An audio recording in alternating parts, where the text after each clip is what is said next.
Një deklaratë e presidentit Ukrainas, Vladimir Zelenski, për statusin e Kosovës ka hapur një debat të ri diplomatik. Përkundër mbështetjes së vazhdueshme të Kosovës, Vladimir Zelenski, gjatë vizitës së tij të parë zyrtare në Beograd, bëri të qartë se Kijevi nuk ka ndryshuar qëndrimet e tij ndaj Kosovës. Ai ritheksoi se Ukraina nuk e njeh pavarësinë e Kosovës, duke u shprehur se respekton integritetin territorial të Serbisë dhe parimet e së drejtës ndërkombëtare. Ndërkaq, kjo deklaratë e Zelenskit ka nxitur reagime të forta në Kosovë dhe ka rikthyer në debat qëndrimet e Ukrainës ndaj Kosovës. Konjufca është zyrtari i parë qeveritar që reagoi ndaj deklaratës së Zelenskit në Beograd.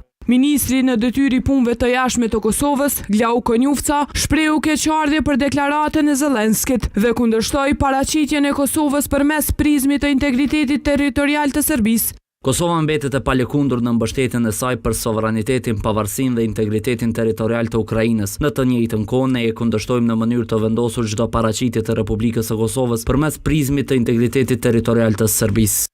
Ndërkaq, komuna e largoi një flamur të vendosur në qendër të qytetit me mbishkrimin Free Ukraine. Shteti i Kosovës duhet të respektohet. Kur Kosova nuk respektohet, kryeqyteti Prishtina përgjigjet. Në anën tjetër, deputeti ukrainas Oleksij Hontcharenko e ka cilësuar deklaratën e presidentit Vladimir Zelenski si një gabim diplomatik, duke argumentuar se Ukraina duhet ta njohë pavarësinë e Kosovës.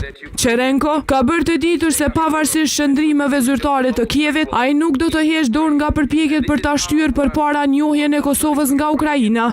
Ky është një gabim diplomatik. Ukraina si të mbështesin pavarësinë e Kosovës dhe ne besojmë se Ukraina duhet ta njohë shtetin. Unë do të vazhdoj të luftoj për pavarësinë e Kosovës dhe përfundimisht Ukraina do ta njohë atë.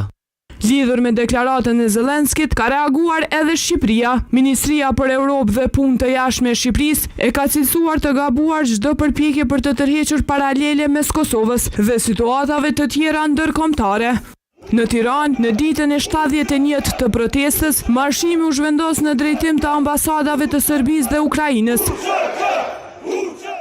Çmimi i derivat